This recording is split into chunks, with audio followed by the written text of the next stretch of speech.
Bonjour tout le monde, je suis là pour dédicacer, pour vous parler de ma dernière œuvre. Donc c'est Dans la colonie pénitentiaire. C'est une adaptation d'une nouvelle de Kafka qu'on a faite avec Sylvain Ricard.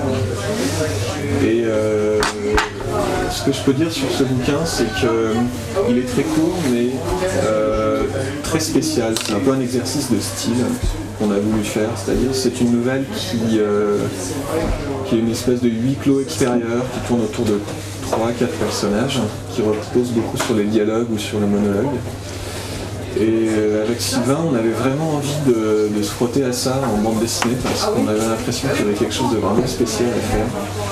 Et notre approche, ça a été de dire on va essayer de faire une espèce de théâtre en bande dessinée.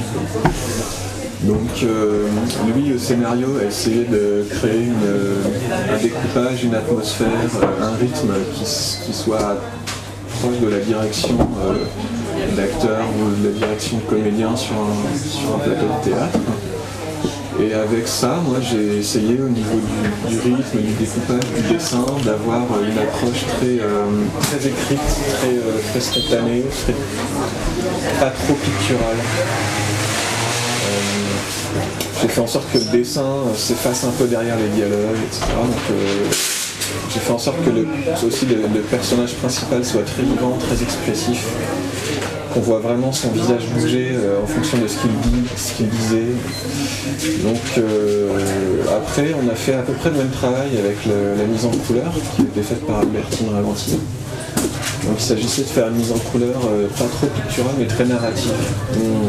On fabrique du rythme avec la couleur, on fabrique pratiquement une couleur qui suivrait la bande son en fait. On essaie de faire en sorte que les intonations de personnages soient perceptibles dans les changements de fond, d'atmosphère.